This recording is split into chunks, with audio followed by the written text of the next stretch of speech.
네, 오늘 제목은 하나님의 벗 아브라함. 벗이란 말이 친구란 말이죠. 벗 아브라함이라는 얘기입니다. 제가 목회를 하고 나서 절친들이 있어요. 그 전에도 물론 친구들이 있지만 이제 절친 목회하고 난 다음에 절친 친구들은 제가 여기 오기 바로 그 전에 교회 지난 교회에서 만난 한 4명, 저까지 합쳐서 한 5명이 이제 친구입니다. 우리 시원 형제랑 그 임보 지호 형제, 윤수 형제 거기도 한 4명, 5명 되죠. 그런 것처럼 저도 그렇게 한 이제 몰려다니는 친구들이 있었는데 저는 대전에 있고 2명은 수원에 있고 또 한 명은 목포에 있고 한 명은 저희 포항에 있고 전국에 이렇게 담임 목사를 하고 있는 사람은 저까지 합쳐서 3명, 그리고 부목사, 큰 교회 부목사 하고 계신 분은 1명, 그리고 카페 사장 하시는 분이 1명. 예. 카페 사장을 하긴 하는데 거기에 성도들이 온대요. 그러면은 대신 이렇게 목회를 하듯이 굉장히 이렇게 목양을 해주고 뭐 그렇게 하는 것 같습니다. 1년에 한두 번 정도 저희가 만나는데 가끔 이제 오가면 내일도 이제 올라와서 만나지만 가끔 만나는데 이게 이제 1박 2일 날을 잡아서 제가 만나거든요. 그러니까 1박 2일로 저희가 만납니다. 만나서 다들 이제 목사다 보니까 목회 얘기를 심각하게 하는 것을 절대 금합니다. 목사면 그런 어떤 얘기를 할 것 같은데 저희는 철저하게 못하도록 봉쇄를 합니다. 근데 어떤 한 분이 약간 이제 그런 분위기 파악 못하고 자기네 교회에서 어떤 프로그램을 하고 있네 어쩌네 뭐 이런 얘기를 막 하시는 분이 계셔요. 그러면 저희는 그걸 용서하지 않습니다. 용납하지 않아요. 예, 절대 못하도록 딱 봉쇄하고 딱 끊어내죠. 오랜만에 만났으니까 옛날 얘기하고 전에 네가 그랬네 어쨌네 뭐 그리고 뭐 옛날 하여튼 뭐 자질구레한 얘기들을 막 합니다. 다들 웃고 또 엄청 뭐 이렇게 뭐 떠들고 막 놀아요. 막 노래도 참 찬송가만 하는 건 아니야 우리가 모여서. 차 타고 막 이렇게 여행 가면서 소리 크게 틀어놓고 막 김광석, 뭐 이문세 막 목이 터져라 부르고 막 그러면서 이제 스트레스 해소하는 것이죠. 그리고 이제 저녁이 되면 그때서야 이제 아프고 힘든 얘기를 털어놓는 거예요. 사역의 현장에서 그 누구에게도 얘기 못하던 바로 그런 말하지 못했던 얘기들을 서로 이제 얘기를 꺼내놉니다. 그러고 나면 이제 뭔가 이렇게 문제가 해결된 건 아니에요. 사역의 현장과 삶에 대해서. 그렇지만 이게 심적으로 많이 회복돼 갖고 우리 다음에 또 만나자. 언제 만날래? 막 그 시간이 기다려지는 바로 그런 것이죠. 여러분 이렇게 이번에는 이제 우리가 교회에 뭔 일이 있어가지고 제가 만나지 못했는데 이게 친구라는 건 내 고민을 함께 힘들어해주고 또 이제 아파해주면서 좀 내 마음을 좀 가볍게 해주는 그런 역할을 하는 것, 그런 존재가 바로 친구라고 할 수 있습니다.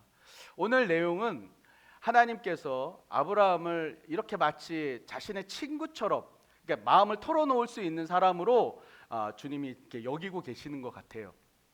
그렇다면 하나님이 아브라함과 친구 관계를 통해서 아브라함에게 원하시는 게 뭘까? 그리고 하나님은 그에게 무엇을 전하기 원하시는가? 그리고 또 무엇보다도 우리에게 하나님이 친구 관계인 우리에게 말씀하고 하시는 건 뭘까?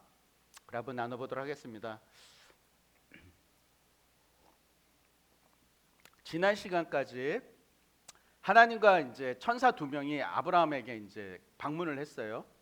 첫 번째 방문했던 이유가 2가지였는데 첫 번째는 뭐냐면 이제 이 첫 번째 이유는 뭐냐면 아브라함이 아니라 사라에게 문제가 있었던 것이죠. 이제 아브라함은 이제 하나님에게 이제 순종했어요. 할례도 하고 이름도 바꾸고 뭐 이러면서 순종했기 때문에 더 이상 이제 문제가 되지 않는데 이 사라가 야, 너 내년 1년 후에 아이 낳을 거야라고 얘기했더니 엎드려서 웃었단 말이에요. 이게 뭐냐면 비웃었다는 얘기거든요. 그러니까 그럴 정도로 이 사라가 마음이 굉장히 고갈되어서 굉장히 마음이 말라 있는 그런 상태였단 말이에요. 그래서 이제 이 사라를 만나서 사라에게 믿음을 더해주고 마음을 좀 회복해 하기 위해서 하나님께서 방문을 하셨던 거예요. 그러니까 2번째 이유는 뭐냐면 오늘 본문의 내용처럼 소돔과 고모라 땅에 이 죄악이 가득 차 있는데 그 죄악을 내가 내려가서 한번 보고 그 다음에 심판할 거야라고 하신 겁니다. 이제 하나님과 천사들이 아브라함에게 대접을 잘 받고 이제 일어나서 이제 떠나려고 해요. 그때 17절에 하나님께서 이런 말씀합니다. 우리 앞에 보고 같이 한번 읽어볼까요? 시작. 내가 하려는 것을 아브라함에게 숨기겠느냐? 여러분, 저 내용 안에 보면 내가 하려는 것을 아브라함에게 숨기겠느냐? 무슨 특별한 관계가 있는 것 같지 않아요?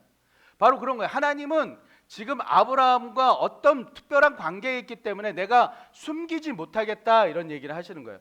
하나님께서 아브라함에게 자신의 마음을 나누시겠다는 겁니다. 여러분, 우리는 이것을 통해서 보면 하나님은 아브라함을 친구로 삼으셨다라는 것을 알 수 있어요. 여러분, 만약 하나님이 아브라함을 하나님의 일만 하는 종으로만 여긴다면, 여러분, 종에게 무슨 마음을 나눠요? 종은 이렇죠. 야, 너 생각하지 마. 내가 시킨 것만 하라고. 네가 무슨 종이 생각을 하고 있어? 이렇게 말하겠죠.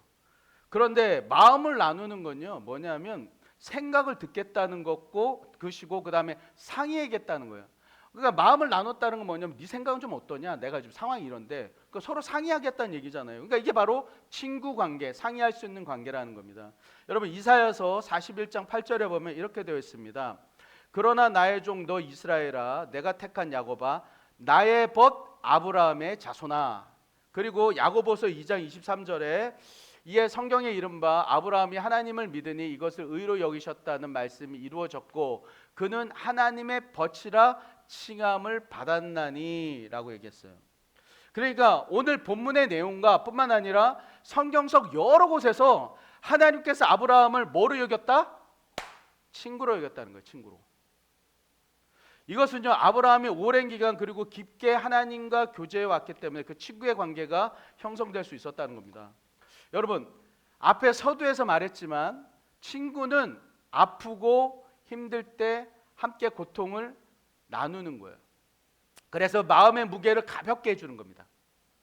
그럼 하나님께서 아브라함을 친구와 같이 여기셨다는 것은 지금 하나님께서 느끼는 그 고통과 아픔을 아브라함과 함께 나누길 원한다라는 거잖아요. 그러면 하나님이 느끼는 고통과 아픔이 뭐냐는 거예요. 하나님이 느끼는 고통과 아픔. 그 고통과 아픔이 뭘까요? 오늘 본문을 통해 보면 소돔과 고모라예요. 소돔과 고모라. 소돔과 고모라의 타락, 그것에 대해서 공의의 하나님으로 심판을 내리셔야 하는데 그게 고민이 되시는 거예요. 여러분, 그럼 소돔 고모라가 얼마나 심각했기에 사랑의 하나님이 심판하셔야만 했는가? 성적으로 대표적인 게 이제 성적으로 타락한 게 가장 대표적이에요. 그 외에도 이들이 얼마나 타락했냐면 예레미야 23장 14절에 내가 예루살렘 선지자들 가운데도 가증한 일을 보았나니 그들은 간음을 행하며 거짓을 말하며 악을 행하는 자의 손을 강하게 하여 사람으로 그 악에서 돌이킴이 없게 하였은즉 그들은 다 내 앞에서 소돔과 다름이 없고 그 주민은 고모라와 다름이 없느니라. 그러니까 소돔과 고모라가 그랬다는 거잖아요. 에스겔서 16장 49에서 50절에 보면 내 아우 소돔의 죄악은 이러하니 그와 그의 딸에게 교만함과 음식물의 풍족함과 태평함이 있음이며 또 그가 가난하고 궁핍한 자를 도와주지 아니하며 거만하여 가능한 자를 내 앞에서 행하였음이라. 이렇게 소돔은 성적 타락뿐만이 아니라 교만, 방탕, 사회적 불의가 충만했던 도시였단 말이에요. 아니, 이런 도시라면 여러분 한번 상식적으로 한번 생각해 보세요. 이런 도시라면 당장에 홍수를 심판해야지. 불심판을 내려버려야지 무슨. 왜 소돔과 고모라의 부르짖음이 나에게 상달되었고 내가 좀 내려가고 진짜 얘들이 죄를 졌는지 한번 내가 봐야겠다. 무슨 이런 말을 하는 거예요. 마치 뜸을 들이시는 것 같지 않으세요? 뜸. 아니, 하나님이 신이라면 심각한 죄를 지은 인간을 그냥 심판하시면 되지 뭘 알아보겠다는 거예요. 그냥. 또 그것을 아브라함하고 상의를 한대. 아브라함에게 내가 꼭 얘기해야 돼. 뭐 이렇게 얘기하시는 거예요. 왜 이러는 걸까요? 여러분, 하나님 참, 우리가 이렇게 얘기하죠. 하나님 참 일 답답하게 하시네. 답답하게 하셔. 흑백 딱 가려내고 아닌 건 싹 다 죽여버리면 되지. 뭘 그렇게 시간을 끌어 아주. 우리 이렇게 얘기할 수 있거든요. 여러분, 하나님께서 왜 이렇게 하실까? 한번 생각해 보세요. 왜 이렇게 하실까, 하나님? 그것은 하나님의 궁극적인 마음이 심판에 있지 않기 때문이에요. 심판에 있겠죠. 하나님의 본심은 회복, 구원의 그 마음이 있었다. 물론 나중에 소돔과 고모라가 결국 심판받습니다. 왜? 공의의 하나님이기 때문에 죄악을 그대로 둘 수 없어요. 하나님. 그래서 심판하셔요. 그러나 이 도시들이 타락한 것이 하루아침에, 여러분 오늘부터 우리 타락하자, 그 도시 시민들이 야 오늘부터 우리 타락하자, 그렇게 하고 막 그날부터 타락했어요. 수백 년 동안을 죄가 쌓이고 쌓여서 지금까지 내려왔단 말이에요. 그것을 참고 하나님이 참으시다가 그 죄악에 대한 영혼들의 부르짖음이 상달되니까 그걸 보고 그럼에도 불구하고 하나님이 야 바로 심판하지 않고 내가 한번 내려가서 한번 볼게, 진짜 그런지, 그랬다는 거예요. 여러분, 여기에 하나님 아버지의 마음이 있습니다. 하나님이 진정 원하시는 것은 심판이 아니었어요. 우리가 그 수십 년간, 저와 여러분이 수십 년간 주님을 떠나서 죄악된 삶을 살았습니다. 그러나 주님은 우리를 딱 죽이셔야 되는데 심판하지 않으셨어요. 우리가 죄를 지을 때마다 심판하셨으면 우리 여기서 남아나지 못해요. 계속 인내하셨다고. 계속. 우리가 내뱉는 주님, 하나님, 누가 하나님 교회 가자라고 얘기하면 여러분 어떻게 하셨어요? 그동안에 교회는 무슨, 야 나 그딴 거 안 믿어, 무슨 신이 있어.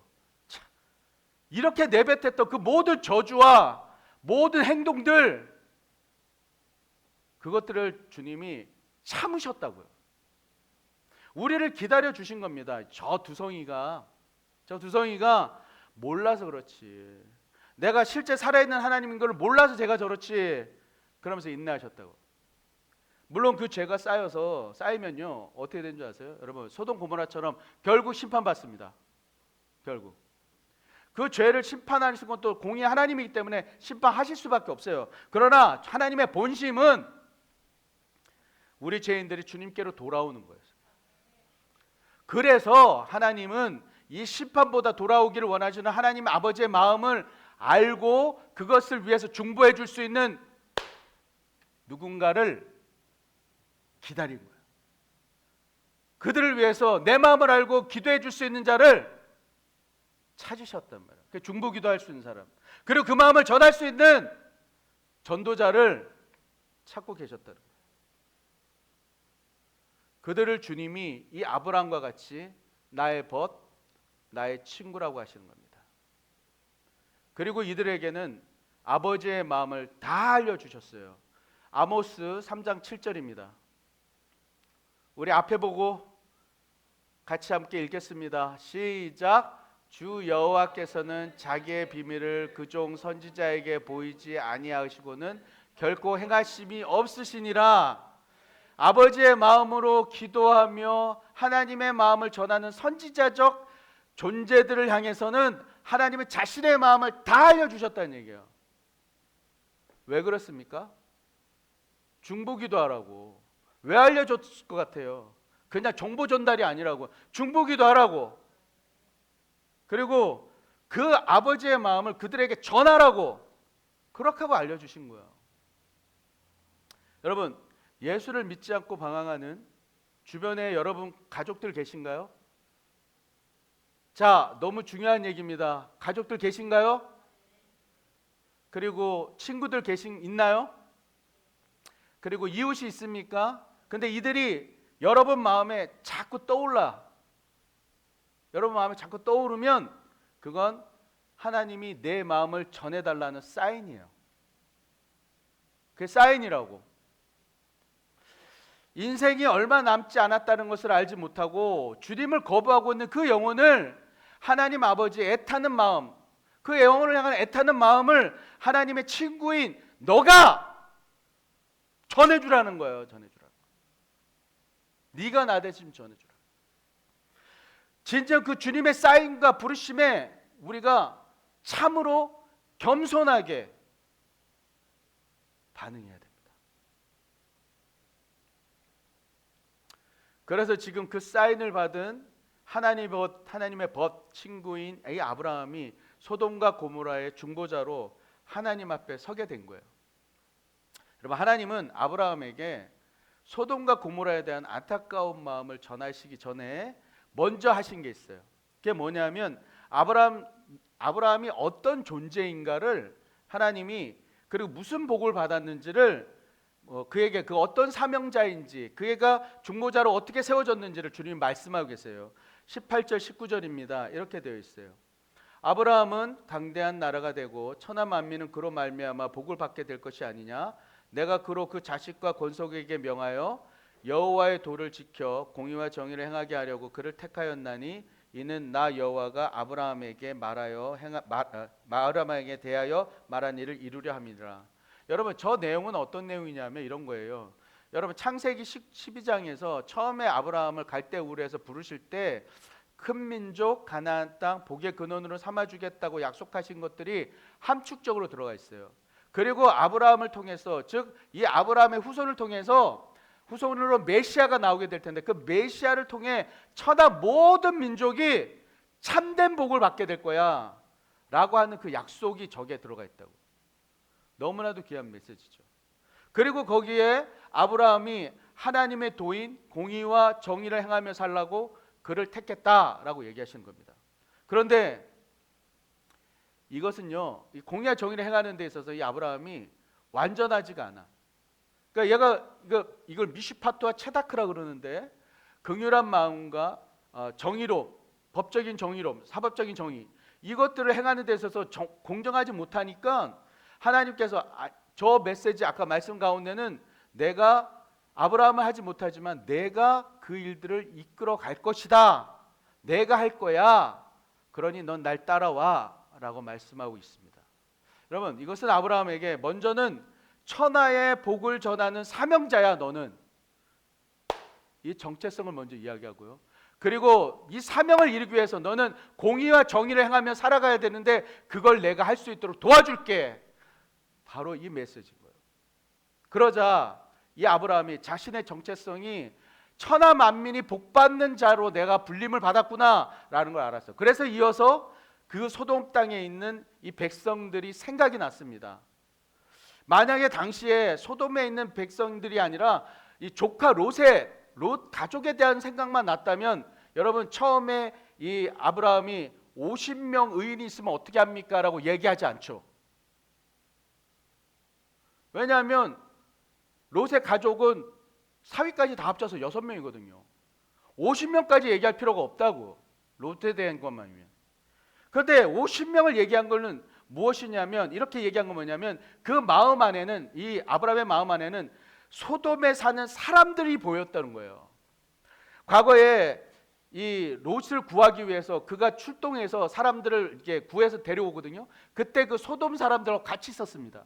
그러니까 그들을 향한 마음이 자기가 벌써 천하 만민의 복이 되는 그런 정체성, 자신이 그런 자라는 걸 알자, 대표성 있는 사람이라는 걸 알자, 걔네들 어떡하지?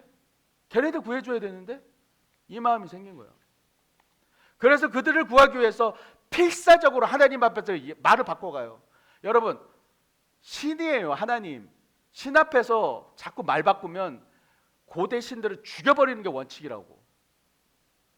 그런데 그 하나님 앞에서 50명은요, 45명은요, 40, 30, 20, 10은요, 이러고 이거 자기 목숨을 건 겁니다.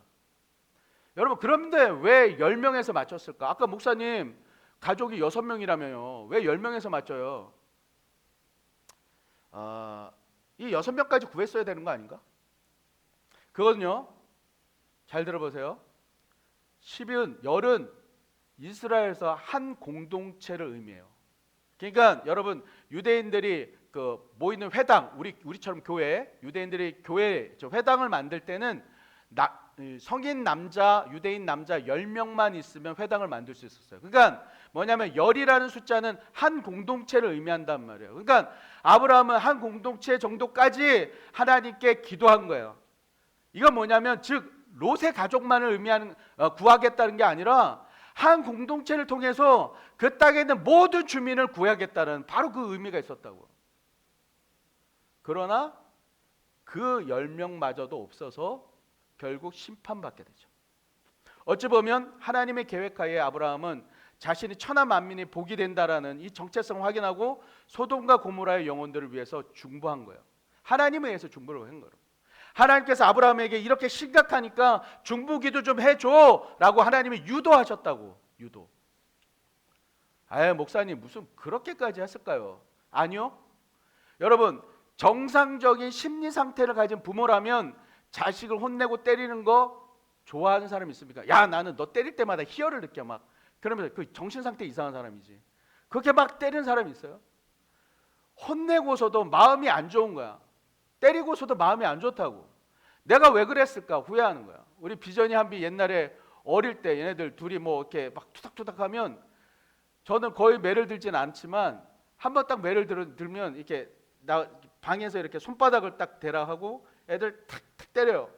그러면 우리가 보기에는 그거 별거 아닌데 얘네들은 엄청난 충격이거든. 근데 제가 그런 충격을 줬다라는 게 제 마음에 되게 가책으로 느껴져요. 마음이 아프다. 지금도 말하잖아. 지금도 기억이 난다는 얘기예요. 저는 그게 굉장히 미안해서.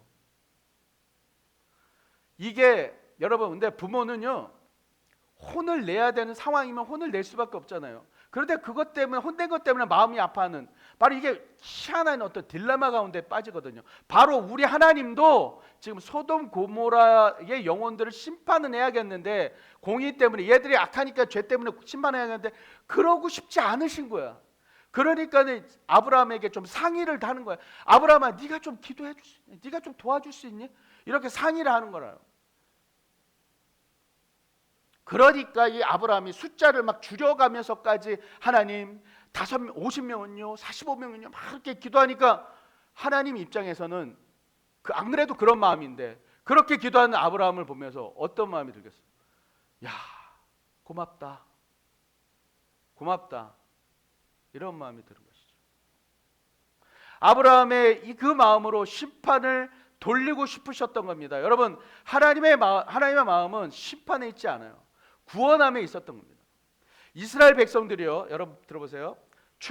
애굽에서 출애굽하고 난 다음에 모세가 이제 시내산에 있을 때 모세가 십계명을 받기 위해서 시내산에 올라가요.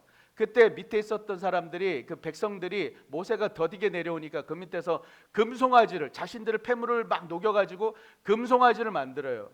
그리고는 그게 하나님이다라고 하는, 그들이 섬긴단 말이에요. 그러자 모세가 내려왔을 때 하나님이, 야 모세야, 저것들을 싹 다 죽여버리자, 그냥 심판하고 너로부터 다시 시작하자라고 했을 때 모세가 뭐 어떻게 얘기하냐면, 하나님 저들을 용서해 주십시오. 하나님이 이렇게 하시면 저 모든 민족들이 하나님이 저들을 다 죽이려고 끄집어낸 줄 압니다. 그리고 만약에 그렇게 하실 것 같으면요, 저를 생명책에서 제 이름을 지워주세요. 여러분, 이게 무슨 말인지 아세요? 저 지옥 보내주세요, 이 말하고 같아요. 여러분, 이렇게 하니까 하나님이 그들을 용서하시고 그들을 40년 동안 뺑뺑이 돌리시죠. 이후에 이제 뺑뺑이 돌리시죠. 그런 어떤 과정들을 겪는단 말이에요. 여러분, 바로 직전에 홍해와 같은 놀라운 기적을 봤던 이 사람들이 그걸 보고서도 금송아지를 만들어서 절하고 있는 그 어리석은 백성들, 그 인간들이지만 하나님이요, 모세가 그렇게 중보 기도할 줄 알았어요. 하나님은 당연히 아시죠. 모세에게 그들을 위해서 기도할 수 있도록 하나님이 큰 그림을 그리셨단 말이에요. 모세의 마음을 아니까. 여러분, 이렇게 아브라함과 모세가 하나님을 대신해서 중보 기도하고 사랑을 전할 때 하나님께서 정말 고마워하십니다. 아버지의 마음을 전해준 것에 대해서 감격해 하시는 거예요. 그리고 그 중보 기도로 심판을 거두시길 원하시는 것입니다. 목사님, 무슨 하나님이 신이신데 일개 나 같은 인간이 그렇게 했다고 고마워하세요. 그리고 뭐 심판을 거둬요? 아니요. 하나님은 하나님 아버지의 마음을 전한 자를 고마워하셔요. 과거에 그 안디옥 교회에 있을 때 제가 청소년부를 담당했었어요. 청소년 중에 3명의 오누이가 있었습니다. 3명의 오누이가 있었는데 어머니가 새어머니였어요. 새어머니였는데, 근데 새어머니였지만 가정 형편이 굉장히 좀 안 좋았어요. 넉넉지 않았습니다. 그래서 아이들이 좋은 옷을 입고 다니지 못하는 거야. 그런데 겨울이었어요. 겨울이 되니까 유독 이제 그 세 명 중에서 첫째 아들인데 아들 딸인데 첫째 아들이 옷을 너무 얇게 입고 다니는 거야. 그 가을 잠바를 입고 다니더라고. 그 한겨울에. 예. 그래서 그게 이제 마음에 제가 쓰였어요. 그래서 이제 홈플러스에 제가 이제 아내랑 같이 갔었는데 쇼핑을 하다가 보니까 파카가 제 눈에 들어온 거예요. 그러면서 그 아이가 생각이 났습니다. 그래서 아내에게 말하고 제가 그게 비싼 건 아니었어요. 비싼 건 아니어서 어쨌든 그 파카를 사서 그에게 선물했습니다. 그리고 얼마 후에 조용히 제가 하나님 앞에 이제 머물고 있을 때였는데 제게 하나님이 다가오셔서 주시는 마음이 내면의 음성이 느닷없이 이렇게 마음을 주시는 거예요. 두성아, 너 그 파카 참 고맙다. 그런 마음을 저한테 주셨어요. 그래서 제가 하나님 그거 비싼 거 아닙니다. 그거 아무것도 아니고 별거 아니에요. 무슨 고맙다고 하세요? 아니야. 내가 그 아이가 겨울에 춥게 하고 다니는 거 그거 내가 마음이 너무 아팠는데 너 그거 해줘서 너무 고맙다. 저한테 그런 마음을 주셨어요. 목사님, 그 음성은 진짜 하나님 음성인가요? 제가 평상시에 만났던 그 하나님께서 저에게 다가오셔서 하셨던 말씀이었어요. 여러분, 하나님은 세상에서 죄에 빠져 있고 고통받고 실패한 영혼들 향한 하나님 아버지의 애타는 마음, 즉 그들이 다시 하나님의 사랑하는 자녀 돌아오기를 원하는 그 마음을 저와 여러분이 하나님의 친구가 되어서 전해주기를 원하십니다. 그렇게 전해주는 분을 향해서 하나님은 고마워하세요. 그리고 그렇게 아버지의 마음을 알고 전해준 교회와 성도에게 주님이 세상이 누릴 수 없는 참 기쁨을 주십니다. 아멘. 여러분, 우리의 하나님의 마음을 알고 전하는 그 하나님의 절친이 되십시다. 절친. 세상이 줄 수 없는 참 기쁨과 복을 누리게 될 것입니다. 여러분, 그러면 내가 하나님의 절친이 돼야 되는데 그러면 어떻게 해야 그 절친이 될 수 있을까? 하나님과 친한 관계가 돼야 되잖아요. 아니, 역으로 말하면 하나님의 친구가 되기 위해서 여러분 어떤 무엇을 하고 계십니까? 최근에 제가 우리 교회 지금 몇 분의 성도님들에게 하나님께 편지를 써보라고 제가 권해드렸어요. 제가 이제 굉장히 어렵고 힘들 때 상황이 어렵을 때 하나님께 제가 편지를 썼거든요. 하나님 전상서, 하나님께 이렇게 쓴 거예요, 편지를. 하나님께 편지를 쓰면 이제 마음이 회복됐었습니다. 그래서 제가 쓰라고 했는데 하나님께 이제 솔직한 제 마음을 글로 이렇게 적는 거예요. 그리고 그렇게 편지를 쓰다 보면은 그 과정에 하나님의 마음이 느껴집니다. 여러분, 우리가 누군가를 떠올리며 편지를 쓰면요, 그 사람이 나에게 어떻게 해줬는가가 마음에 떠오르잖아요. 생각이 나잖아요. 그러면 그 사랑이 참 고마워. 고맙죠. 그래서 이렇게 편지에 우리가 표현을 합니다. 참 네가 고맙다. 너의 사랑이 참 고맙다. 이렇게 표현하죠. 특히 연애 편지 같은 경우는 온통 당신의 존재만으로 나는 행복합니다. 사랑합니다. 막 이렇게 편지를 가득 채우잖아요. 그렇게 하나님께 편지로 마음을 표현하면 하나님과 친해지는 거예요. 하나님으로 마음이 가득 채워집니다. 다윗이 여러분 어린 시절에 아무도 없는 그 광야에서 두렵고 또한 외롭고 그런 상황에서 하나님께 찬양했어요. 다윗이 그 시편들이 그때 그 만들어졌던 시편들. 그래서 그 찬양했는데 그때 악기를 치면서 그리고 하나님을 향해서 밤하늘을 향해 하나님과 예배하고 찬양하고 하나님께 마음을 올려드리고 막 그랬습니다. 대화했던 것이죠. 여러분, 그 찬양과 그 다윗의 그 인고, 그 고통의 시간, 그를 살아낸 그 삶으로 하나님과 친밀해져요, 다윗이. 그래서 성경 역사 가운데 이렇게 표현된 것은 유일합니다. 어떻게 주님이 말씀하셨는가? 그 다윗에게 내 마음에 합한 자, 내 마음에 합한 자 다윗이라고 하나님이 부르세요. 왜? 하나님이 다윗과 친했거든. 여러분, 하나님과 친구의 관계를 맺으십시오. 주님과 친밀해지고 지려고 하면 하나님께서 더 적극적으로 만나주세요. 자신을 드러내 주십니다. 사랑해 주십니다. 아멘. 김영순 사모님이 지금 아마 영상 예배를 지금 드리고 계실 텐데 다리 골절로 병원에 입원하셨잖아요. 꼼짝을 못 하시고 침대에 누워 계세요. 그러니까 어쩔 수 없이 영상으로 예배를 드리시는데, 그래서 제가 지난 주일날 첫 이제 영상 예배를 드리시게 돼서 제가 이게 오늘처럼 이렇게 영상 예배 그 우리 영상 주소를 보내드렸습니다. 그러자 이제 그 카톡으로 보내드렸는데 그거를 이제 이렇게 가슴에다가 이제 예배 드려야지 하고 가슴에다 이렇게 두셨대요. 두시고 있다가 자신도 모르게 스르르 잠이 드신 거야. 예, 약이 좀 이제 졸리는 약들이야. 그래서 이제 스르르 잠이 드셨어요. 근데 그 사이에 잠든 사이에 꿈을 꾸셨네. 예, 꿈을 이렇게 꾸시는데 갑자기 청년이 하나 딱 그 꿈에 나타나더래요. 지호 형제 같은 청년인가 봐.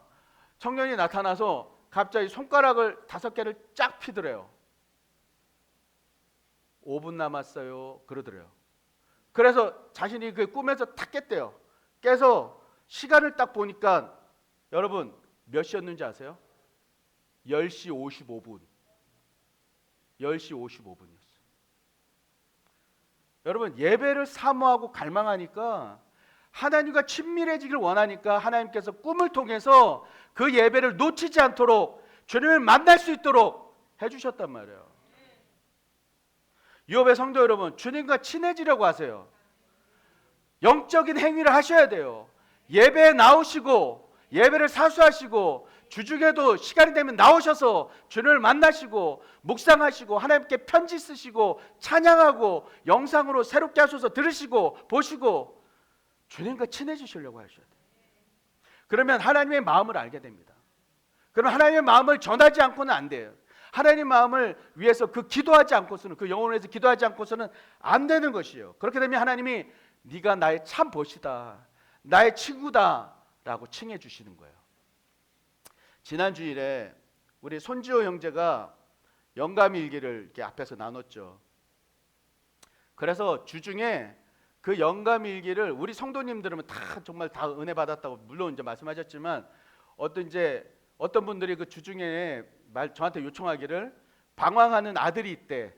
방황하는 아들이 있어서 그 아들 좀 보여주고 싶으니까 그 영감일기를 크게 좀 이렇게 확대해 줄 수 있냐고. 그래서 제가 A4 용지에 이만하게 해가지고 제가 복사해서 보내드렸어요. 그리고 또 전화도 막 왔어. 너무 은혜 받았다고 전화 왔어요. 예, 그래서 오늘 지호 형제 안 나오면 안 되는데 내가 근데 아유 다 나왔어. 예. 전화도 왔어요. 그래서 전화 오신 분 중에 우리 교회에 출석하지는 않지만 우리 교회를 위해서 중보기도 하고 헌금하시는 분이 계십니다.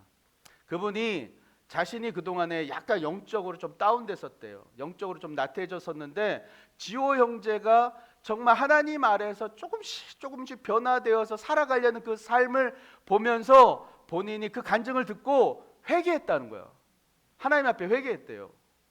그러면서 덧붙인 말이 뭐냐면, 목사님 이게 참 교회죠 그러더라고요. 목사님 이게 참 교회죠.